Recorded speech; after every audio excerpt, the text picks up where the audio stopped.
Hello, everyone. This is Yash Vyas here, and I'd like to welcome Mr. Rod Swartwood. He's the Human Resources Manager for Aventis Medical Inc., and he's graciously agreed to give us some of his time to answer a few questions about human resources. Welcome, Mr. Rod. Thank you for your time today. Thank you. Thank you for having me. I'll jump into the questions without wasting too much of your time. Um, the first question that we have is, as our company is expanding, you've been very instrumental in the many new hires. When interviewing candidates for various positions, what are some of the key attributes you look for in a candidate apart from their domain knowledge? Well, when I interview people for different positions, most of them, I don't have enough expertise in domain knowledge to even ask those questions. I leave that to the hiring managers and the team members who do that. But I almost always ask what I would call emotional intelligence questions, things that have to do with their ability to be self-motivated, their ability to be communicative in difficult situations, their the constructs of behavior that make for productive team members.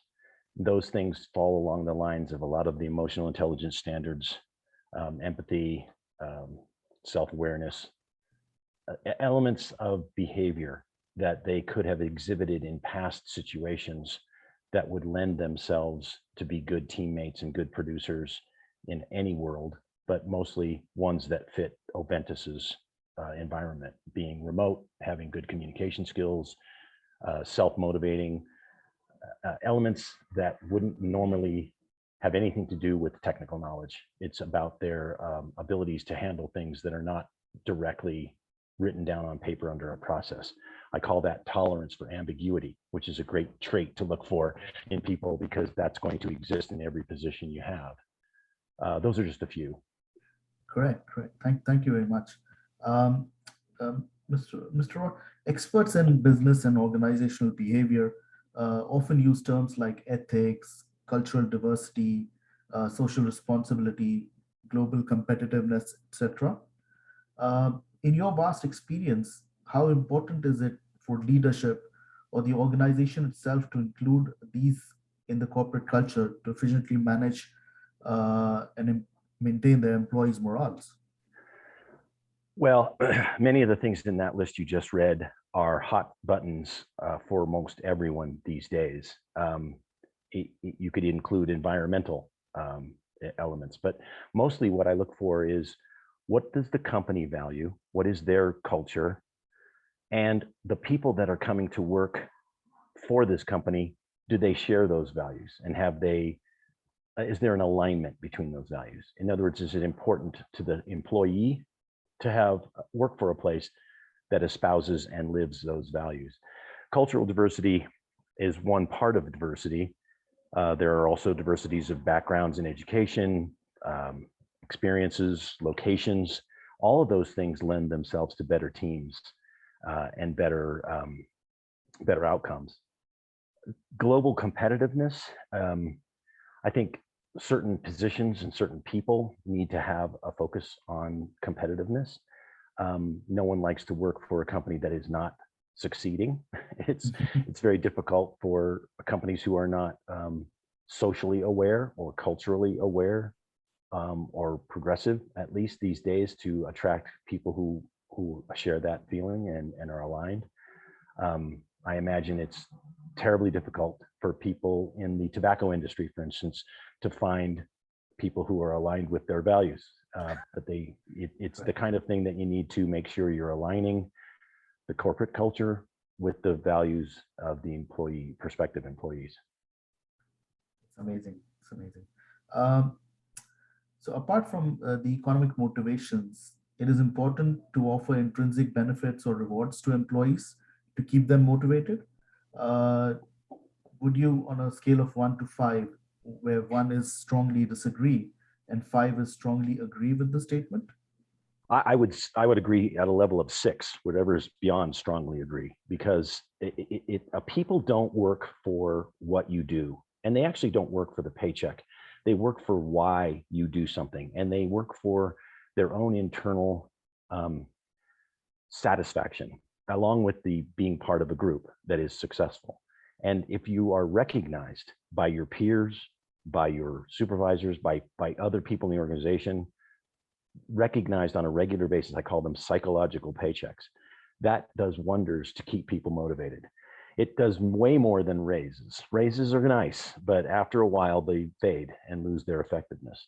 But a recognition and a pat on the back will saying, hey, good job. That gives people motivation, go home, feel good about themselves, come back the next day. Because your employees are the only asset that you own that decides whether it's going to come back to work the next day. And it decides that based on how it's treated and how they are treated. And that is something that compliments and reassurance and recognition to the group for jobs well done and for accomplishments, it goes a long way. That's great insight. Thank you. Now, what are some of the key performance indicators that your team monitors to gauge employee morale and boost their efficiencies? Well, the best one I can think of for employee morale is an engagement survey, and there's several out there. The most common one is the 12Q by the Gallup organization, and that engagement is a 100% correlation with productivity. So also an indicator of how healthy your organization is, and it actually it gives you a score on a 1 to 5. And over a 4.2 average is a very highly engaged workforce, and highly engaged workforces are by definition successful. Disengaged workforces, which mostly the below 4s, they have a lot of turnover. They have very little connection to the why the companies are doing things, and therefore their motivation is to just do enough to not get fired. So engagement's a great measurement of employee morale. In terms of efficiency, I have a metric that I use that's more of a financial metric. It's called human capital return on investment, and it's a measurement of revenue over costs minus people costs. So essentially what it gives you is an earnings per share type ratio of profit per people dollar spent.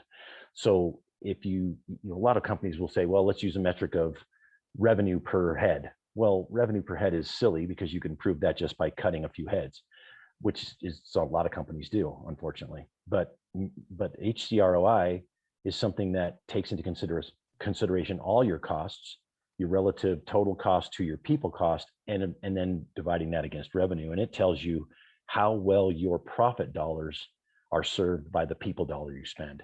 That's a really good measurement of productivity, and it works across all organizations. I would say those two are my best. That's great to know. Lastly, this one is a little bit specific to Aventus. The culture of our organization is a customer service culture.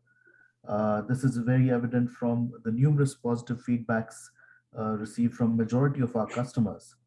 What are some of the steps that the Human Resources Department and senior leadership take to inculcate this kind of a culture among sales and operations team members? Well, I mentioned earlier in one of the previous questions about peer recognition, and we've instituted a peer recognition process whereby every town hall meeting where we have all the employees together, either in Zoom or in meeting rooms, a section of that meeting takes all of the compliments that we've received from patients, and our customers are different. There some are patients, and some are actually dentists who are delivering to patients on our behalf. So our customers range quite a bit. And when they call and say someone did a great job, or hey, this system worked perfectly, or hey, thank you for your extra efforts, and we turn around and tell that to the entire group of people who many wouldn't have heard of it otherwise because it came directly to that person or it came through their supervisor. This way everyone hears, oh, so-and-so did a great job and did something that made a difference in someone's life, which is a very big part of our culture, is to improve everyone's life with a good night's sleep every night. And so when we hear about the steps along that process that are done exceptionally well, so much so that someone will call and compliment them, that is a part of reward and recognition. So it makes those people their morale go up. Other people strive to be like that. It's a cascading event that takes place through the whole organization. And that's the best way to do it is peer recognition and supervisor recognition. In fact, parts of the 12Q, the engagement survey, ask, have you been told you did a good job in the last week? Have you received recognition from a peer? Those are questions that mean these people are engaged, they're working hard, they are being recognized for their expertise and feel good about it. Wow, that is amazing. Well, for now, those are all the questions I had, Mr. Swartwood. And I want to take this time and thank you so much for answering those questions. They've been very informational for me, and I'm sure the rest of the class will learn a lot from them as well. Thank you very Thank you. much. Thank you.